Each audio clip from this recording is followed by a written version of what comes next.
It is absolutely delightful to have Becky and Tom here from Lamphouse Theatre and more. And I'm just going to ask you to tell me your story. Thank you so much for your time. Who the hell are you? What on earth are you up to? Take it from there. Hey. Well, well, thank you for having us, Gav. It's so good to see you, and I can't believe that you've won the Funky Glasses competition. Thank you. I know, we've all tried really hard. Yeah, I mean, I'm slightly addicted to kind of like odd reading because mine are readers, you see, so I can just, I can just ostentatiously. I've got them all over the house. Look at that. That's a continuity nightmare. Yeah. Maybe I'd edit it up for the first 10 minutes. I'll be like this. Thank you. But you know, as much as I genuinely do love talking about me, tell me about you. So, Tom, we've met before. Becky, this is a distinct pleasure to meet you.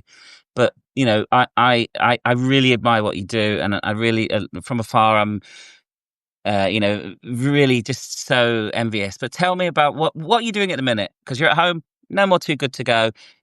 You're in the middle of something. Yeah, we are. Yeah. Well, should we go back a bit? So, do you want to talk about Lamphouse? Yeah. Well, we're a theatre company called Lamphouse, and at the moment we're touring Journey to the Centre of the Earth, which is our new production. And as you can probably tell, we love telling stories that are impossible to tell on a stage or impossible to tell on a stage. So what other ones have you told? So recently we've done War of the Worlds on a budget. Yeah. Which is really good fun. And then last year we did Frankenstein on a budget. And now we're doing Journey to the Centre of the Earth. But we've been going for about 12 years. And our kind of style is we called Lamphouse because we use domestic objects to tell stories. And it came from just logistics going, we have no money. We have no support, but we really, really want to make some work. So we're like, fine, we're going to do it with whatever we've got around us. So one of our first productions was we did the Gunpowder Plot, but with just, I think it was 2 brooms and a ladder. And that was a whole group of people that tried to blow up Parliament. And then, we've done Peter Pan, we've done Robin Hood. We love a well-known story with a twist generally. So all of our stuff has got music in it. Tom is a trained clown, and I pretend to be one of those. We all pretend to be one of those. It's all comedy takes on well-known stories with hopefully very catchy music and silliness. So Journey to the Centre of the Earth, the entire set is made out of cardboard boxes. Because we just moved house and that was all we had, and that's true. And we just love the challenge of putting something together do we love the challenge? Oh no, we always take the challenge of putting something together basically with absolutely nothing and seeing what happens. Beautiful. So I'm going to be touch obsequious here. Your previous 2 shows were called The War of the Worlds and Frankenstein on a budget. Is someone giving you a budget? Ironically, we have the opposite. So our on a budget shows were funded, and this one's not. So this is all absolutely no. I know. Now I feel bad, but I'm over it. It's okay. Let's move on. Okay, great. Okay. Well, this is how the show starts, because and this is another thing that we like to do with our shows, is that it's all to do with truths, and it's all to do with where we are in our lives and what we're doing at the moment and how that interacts with the story. So Frankenstein was all about, I'm going to sound bad now, but all about me trying to do a one-man show and failing miserably, and Becky having to save me, which hopefully mirrors the whole thing about Frankenstein himself trying to create this monster. So we were trying to make a monster of a show and having to put the pieces back together again. So with Journey, it is all about, we applied for funding to do this massive Journey to the Centre of the Earth with like 5 or 6 actors. It was going to be incredible, and then we had no success whatsoever. So we come out at the very beginning of the show, and we go, I'm sorry, but there's no refunds, but there is no show. Well, we're going to try and do something, but we've raided our attic and we've got these cardboard boxes, and we're just going to see what happens. So that's the premise of the show, really, and it is totally coming from a place of truth. Yeah. And we have made everything. Sometimes we love when we can to work with other people. Our on a budget shows, we have a director and a composer and an MD and all of those things. In this show, it genuinely has just been the two of us, which has been testing. Wonderful. It's been wonderful. Yeah, the joys of making art. I know, right? I know. But you are making it. You are. What gets you? Why are you doing this stupid thing? Oh, what a good question. Well, like I said, we started doing stuff about 12 years ago, but we started off as quite a serious theatre company. We took ourselves very seriously. We wanted to be political. We went to Edinburgh with a very serious show about climate change, which was. Have you sorted that? We did at the time. I think it's changed since then. But there was one summer where we think we cracked it. The reviews didn't think so, but we thought that we had.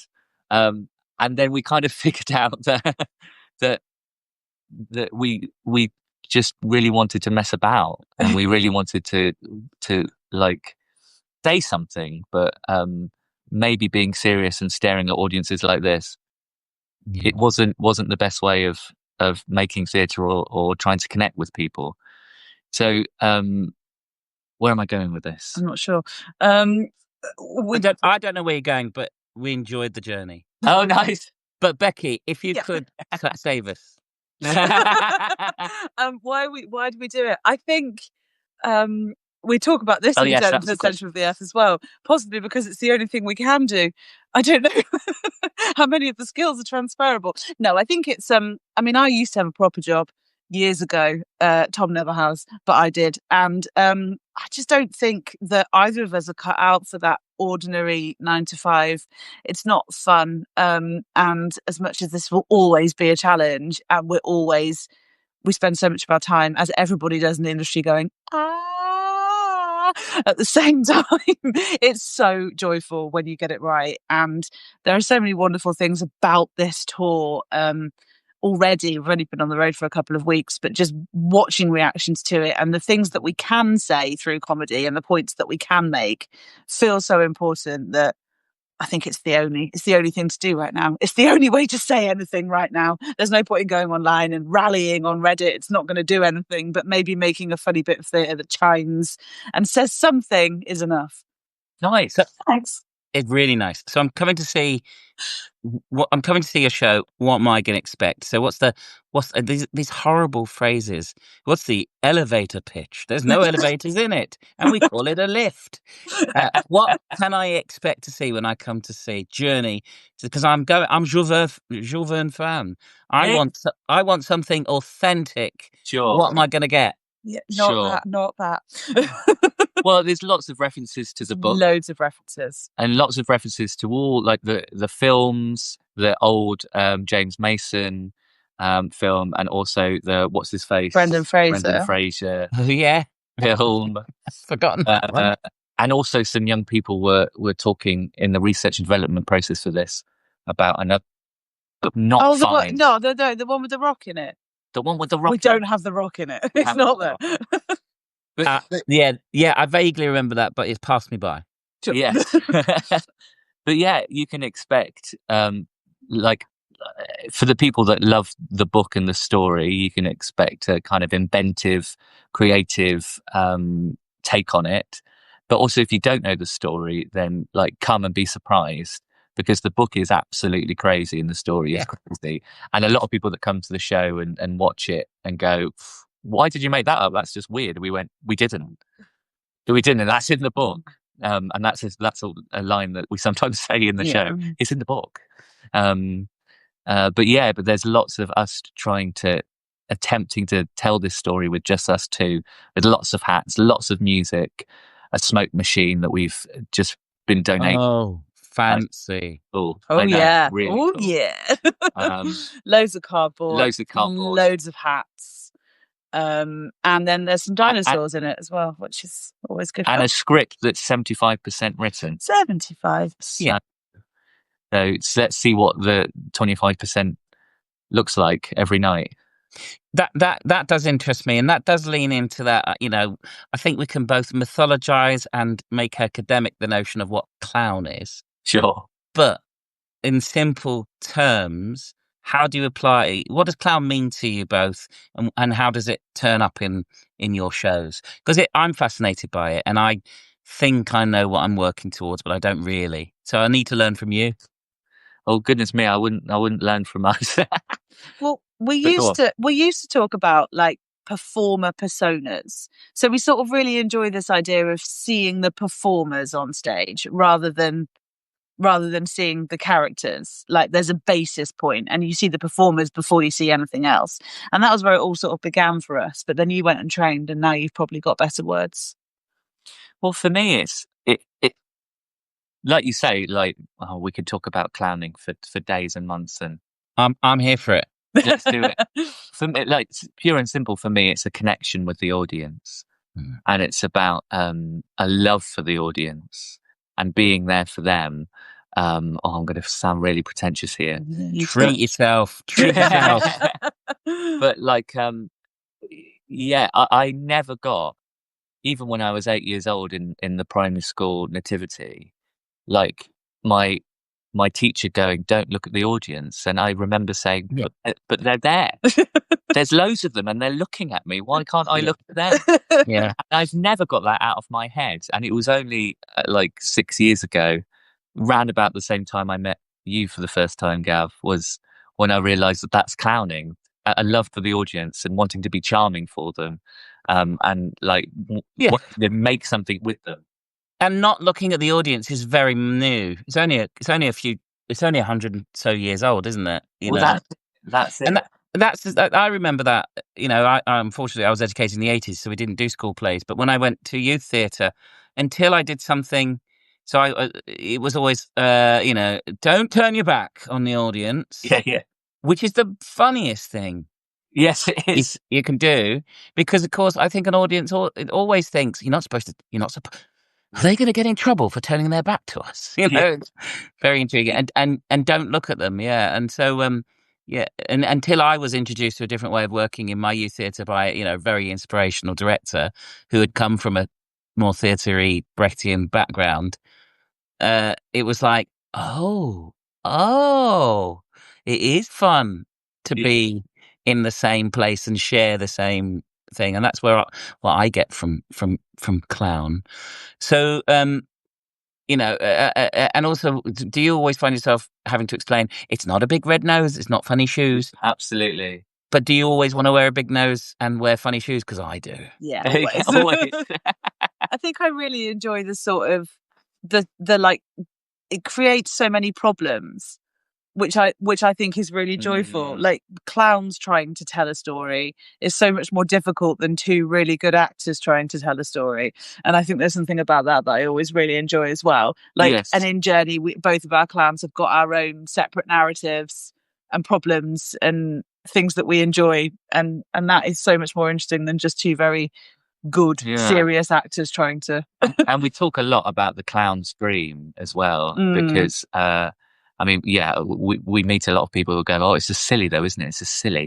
It's frivolous." But actually, what we really talk about a lot in rehearsals is these clowns don't want to be silly. They want to be the best storytellers, the best actors, the best. They want to be Beyonce when they're singing this song. They want to be. Yeah, we discovered when we were. I suppose. When we were doing our on a budget shows, which was just one man and it was really, really small, we discovered that they work so much better on enormous stages with big cross arches because the truth is so big. They actually don't work as well in tiny little studios. We can't reach that. We can't reach that kind of stage. It's much funnier. Yeah. And do you? I mean, we can mythologize and, as I say, talk about it in different terms. But do you find that the audience just are they always surprised? Do they expect it? Do you always trick them? I don't know. I love the fact that you say there's 25% which you'll find on a night. I love that. I try to do that myself. But do you find that that the audience finds that very surprising each time? Yeah, absolutely. I think that's definitely well, it's something that, and we're very lucky that the last couple of years we've been able to go back to venues and audiences have followed us. I mean, still very small, but it's growing and growing, and they come back kind of expecting things to happen live and present in the moment, and like people come with heckles ready to go, and and things that they want to do or throw at us. Which is a slightly different energy to when we first came to these venues, which we still go to new venues and we can feel that energy of going, oh wow, okay, I am here as well as you are here. I don't have to switch off, and Yeah. I've paid my money, I've bought my drink, I just watch it like it's TV. I have to actually be here, even if it's for being some eyes for them to look at. Yeah, but you can see people kind of going, oh right, and obviously not everyone's going to enjoy it. People are like, don't look at me, what is this? And we try and be very kind and very charming all Yes. the time. Mostly, I did tell Oxford off the other day because they were being too intelligent and they didn't like having windows. But actually, Oxford liked being told off, so they. Yeah, well, I can imagine it. A bit. Oxford feels like a place that likes it strict. Yeah, Yes. I think for me, I'm always about. I describe it as I'm looking for my friends, aren't you? You're looking for your friends in the audience, the ones with the twinkle, the ones who are not are saying pick me or don't pick me. Yeah, I'm all right then. As I say, I'm at work mostly. The interactive things I do are mostly with families, and sometimes it's just like I get the delicious ability of having to turn the tap off with young people. It's like, yeah, that's quite enough of you. I've got business to get on with. Yes, that's It is a lovely thing. How do you pick your stories? Because So I tell stories and I create family shows, but I've found myself recently doing, and there's been a bit of a crossover, these grown-up classic stories. But seriously, I'm being sensible and serious about things, and you're having fun. So how do you pick? How do you pick something? God, it's so hard. I mean, when we're doing on a budget shows, they have to have like several cultural references. So War of the Worlds is really good because it was the book, there was the Jeff Wayne album, and then there was the Tom Cruise film. But it gives us things to bounce off. We could parody Jeff Wayne, we can parody the film, we can do things with it. And Frankenstein was the same, book, obviously Rocky Horror, all of that. So we try and find something that's got that will have different entry points for different audiences so that people will know it from various different places. They have to be royalty free. That's a good start. Yeah. We've been enjoying the sci-fi route lately because it feels more impossible, I think. Yeah. Although next year we're doing Pride and Prejudice. So yeah, we're going to try some classics. I mean, we've done we did Suitcase Shakespeare years ago, so we have tackled like classical stuff before, but we've gone down sci-fi for a little while now, haven't we? Because the impossibility of a Martian landing or reanimating a dead body or dinosaurs on stage is just too appealing. But yes, absolutely. We'll try some Austen and see what happens. So. Yes. Well, I feel like I'm chasing your coattails because I'm because of the way I work. I've got War of the Worlds, but mine is an abridged reading, and so to parallel that, I'm creating a family show, science fiction led. But it is a very different kind of piece of work. But I'm always the same. It's like what's out there, royalty free, with a bit of brand recognition, so I can ride on that. And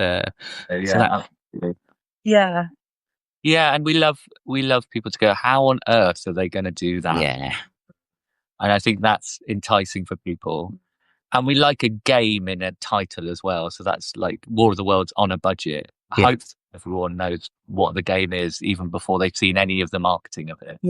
And that's where I think it is. That is those are beautiful titles, and I say, yeah, you have that brand recognition as Lamphouse and style, but that is because it's grandiose with a. Yes, yeah. Yeah. That is that. So, how is that process? You're on tour. You got you got a lot of places to go to. What? That's an incredible piece of work to pull together a tour. You must be doing the admin all the time. Yeah, it is big. It is big. I mean, we start booking it probably a year before. So I think I probably started working on this a year ago. Because it's massive. But yeah, I mean, we've been lucky this time because we've got some repeat venues. It does make everything a bit easier when you've been to places beforehand. But we are still working on it, still marketing, still it's ongoing, but it's worth it. I mean, it's good. It's a good shape of a tour, this one. We're going all over the country, which is really lovely. Apart from the Northeast, we're not going there, but we're going everywhere. No. Just missed it completely. But yeah, it's good fun. But like you know, Gav, like Becky, it's all about relationships with venues and constant like reminders of, we're here, do you still want us? And do you remember that thing that we did? And you're doing that. So like, yeah, Becky, bless you. Like you're the person that makes sure that this company can still run and still tour. And yeah. And when you've got a tour with 25 venues, that's 25 balls up in the air, and it's a massive thing. Yeah, it is. And hats off to you. I think that's why I pitch and hope to aspire to rural tour, because yes, it's lots of individual small venues, but you're dealing with somebody local who coordinates a sort of little intermediary. But I greatly admire your your chutzpah and your skills, and the fact that and I can see from the outside the build that you've got, and it's that maintaining that head of steam, as you say, through relationships. And obviously people only ask you back if you're doing good stuff, so you must be doing great stuff. And that's very exciting. What and this is a bit of a cliche question, but I know who I'm not, but I know who I've got in the back of my mind of who I'd like to be. And I'll say it. I wish I had gone to Bretton Hall, because then I could have been, looking at the League of Gentlemen and going, it could have been me. I'm nowhere near their skills or abilities, but who kind of pushed you in this direction? What were the creatives, the shows, the moments that made you go, oh, I want to do this? That's a curveball question. You can think about that. Well, I mean, for me, Tom introduced me to Spy Monkey. Those are one of the first companies that I saw doing this kind of thing. And I guess that was where I started to understand it. But I mean, going back, my influences of comedy, at least, are Eddie Izzard, Mighty Boosh, all of that kind of slightly off the wall, weird late 90s, early noughties sort of stuff. That's where all of my comedy chops come from. Good chops, to be fair. Not pork chops, Not pork chops. But great chops. What about you? Well, I mean, there was two performers in Peterborough where I grew up, where we both grew up, called Mark Curtis and Jason Webb, who were clowns. And at that time, I was like, oh, what's that mean? I just don't know what that means. But I really loved their stuff, and they were just really, really funny. And for a long time, Mark was like, you need to meet my mate who teaches clowning. And I was like, I don't think I'm into that. I don't into that. And Mark is a beautiful human being, and he talks about clowning in a really philosophical way. But as a teenager, that really put me off. I was like, he kept on saying it's life changing, and I was like, I don't think it is. I want to be a proper actor. And then finally, I looked into it, and then I was like, okay, yeah, let's do a workshop with his mate. And his mate just turned out to be Philip Gollier, who was oh my God. And I was very lucky, because I met him in a informal setting before working with him, because Mark had a little tiny baby at that time. So my first instance with Gaulier was him holding a baby, being very charming and being extremely lovely. Yeah. And he's very famous for being the opposite of that. Yeah.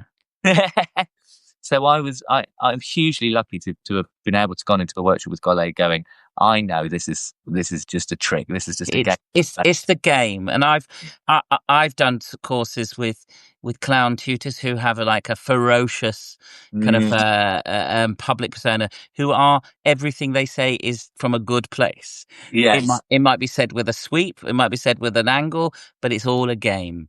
Yeah. And that's the beauty, I think, of it. And I think I've also met people who don't get that.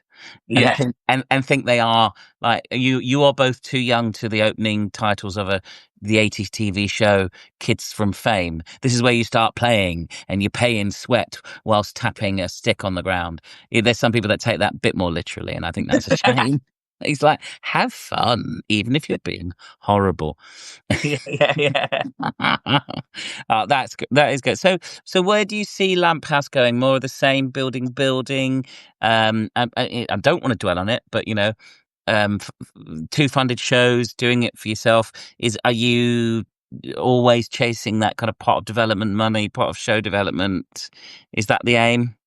Yeah, I mean, over the next 2 years, we're starting a new series. So our On a Budget is sort of done. So we're going to start a But Funny series. So Pride and Prejudice, But Funny. Finally. Yeah, I know. Finally. We're actually going to try and be funny. And then hopefully we're going to do a Hamlet But Funny in 2027. And we're hoping that we might be able to sort of scale up a little bit. We do lots of very, very small venues at the moment, which we adore. But we'd love to scale up some of them to mid-scale. So we're doing this bigger kind of a tour. We've got some wonderful people on board who are interested in helping us do that. So, yeah, I think the future is surviving, but also hopefully growing. Thriving. Survive and then you thrive. I mean, the energy that you give off is so positive. You are, so inspirational. I admire you greatly. Right back at you. Oh, thank you. Thank you so much. So, okay, now there's people here. If you want to ask a question, now's the time to think about it and type it in. But in the meantime, I'm always interested, because we touched upon it, and it's that classic, what's your inspiration? But what's your go-to? What's your comfort cultural? What tune do you need to listen to? What book do you need to read? What series do you need to re-binge? What is that go-to cultural comfort blanket for you? For me, I'll start. I will listen to, I think I'm telling you a bit more about how my brain works, and I'll listen to Max Richter over and over and over and over again, possibly the same tune, but I find that's such a comfort for me. That sounds grandiose, but I only found out about him through watching science fiction films. Right, of course. Yeah.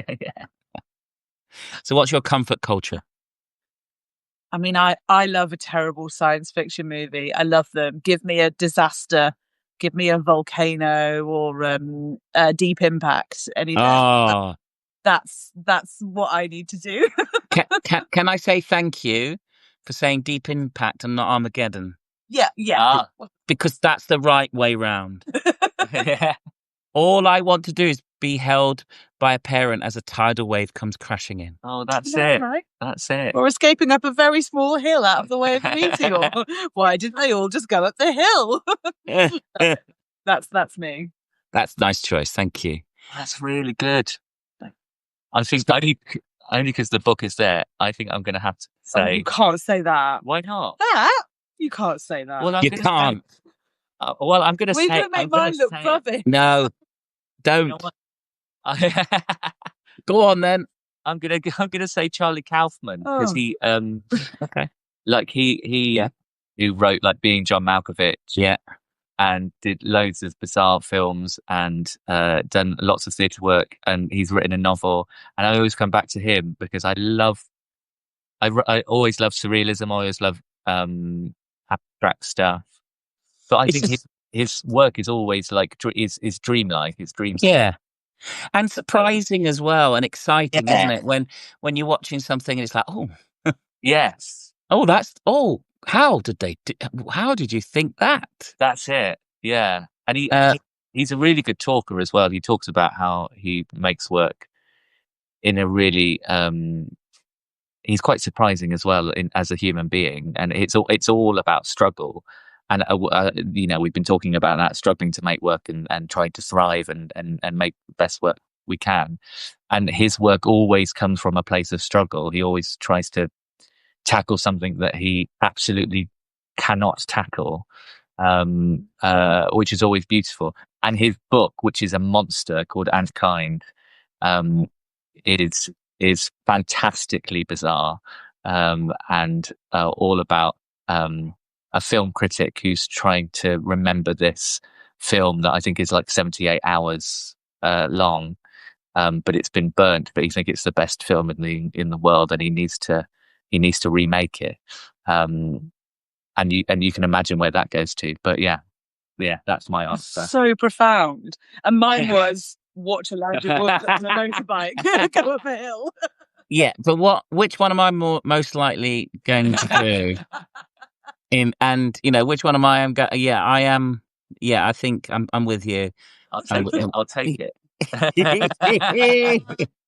Well, I think your social media is brilliant. You have some brilliant pictures and things, but I also see that Tom, you've got your Christmas time engagement sorted. Yeah, I'm working with Emma Rice and her company. And what's her new company called now? Hang on. It's something, I think, Amelia Noodles. No, it's Emma Rice Company. It's called now. It's a very wise choice. Yeah, it is. But yeah, I've been very lucky to work with her the last couple of years. Don't say lucky. You don't work with someone twice through luck. Okay, fair enough. Do you? You get to a place and you plainly deserve to be there. So what's this year's show you're working on? Well, what's brilliant about Emma is that she loves the clown. Us talking about clowning, she loves people fooling around, and she's like really helped us. And she loves our work as well. Like she's come to see one of our pieces of work, and we had a lovely conversation afterwards, going, like trying to find the light in something, but also the dark, or trying to climb a mountain with something, and then the further you climb, the further you can fall with an audience. So that kind of light and shade, she really enjoys. But yeah, so it's A Child's Christmas in Wales, which is a Dylan Thomas short story. Yeah. That we're doing this Christmas, and we're doing it in Frome, Somerset, where she has a base now, and she's got this beautiful venue called the Lucky Chance, which is a converted chapel, and they've made it look really nice. And yeah, it's going to be lovely. We're going to it's going to be a small ensemble, much like we do, trying to devise around her writing and Dylan Thomas's short story. And I think we're going to be playing cats. We're going to be playing birds. We're going to be playing neighbours. We're going to be playing a family. We all play instruments, so it's going to be brilliant. So yeah, I think it's going to be lovely. How lovely is that? Yeah. Oh, well done. And what about you, Becky? It's just Lamphouse admin. No, I'm going to be involved in a Christmas show as well. Great. There's a lovely theatre near where we are now based called Westacre Theatre, which is in the middle of nowhere in Norfolk. It's really, really nice. And we're doing a Christmas Carol, so I'm doing nice. Possibly appearing in that, depending on how that goes.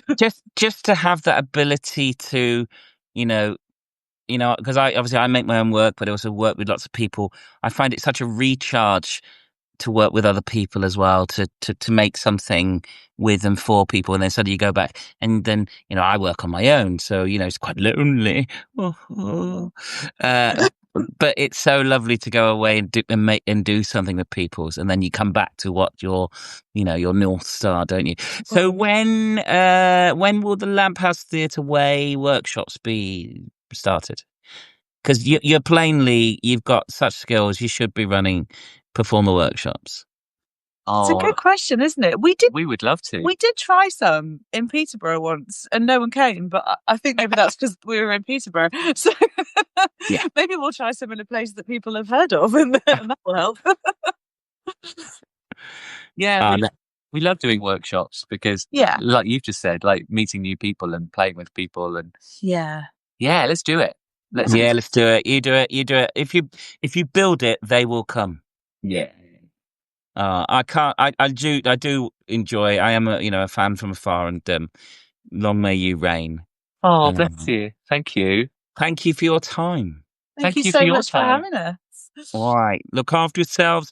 Enjoy yourselves. Now, I did feel rather awkward last year when somebody said to me, "Oh, we've got a giant inflatable Mars coming. Have you got anything, Gav?" And I'm like, "I've always wanted to read The War of the Worlds." And then like 2 months after I kind of like committed to it, I thought, "Oh no, Lamphouse did this." And then I remembered they didn't do this. They did something far more fun. So And how did you mark H.G. Wells' birthday yesterday? We, as he would have wanted, we completely forgot about it. He definitely wouldn't have wanted that. Thank you, Barry. Barry says that, a very interesting chat. And it was. Thank you, Barry. Thank you so much. Right. So I'm going to say bye-bye to you. Thank you very much. I'm going to check my Too Good To Go. And I'm going to continue to save the planet one donut at a time. Please do. And we'll do it one pork chop at a time. Yeah. Well, literally, as Becky established there. Yeah. Goodbye. Thank you. Oh, bye, Gav. Take care. Have fun. Bye-bye. Bye. I'm gonna click you off now. Bye. Absolutely. Honestly, Lamphouse Theatre.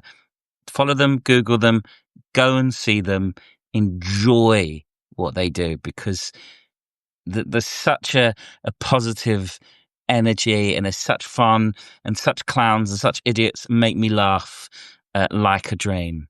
Can't recommend them highly enough, and good people. There we go. That's tonight's Tell Me Your Story.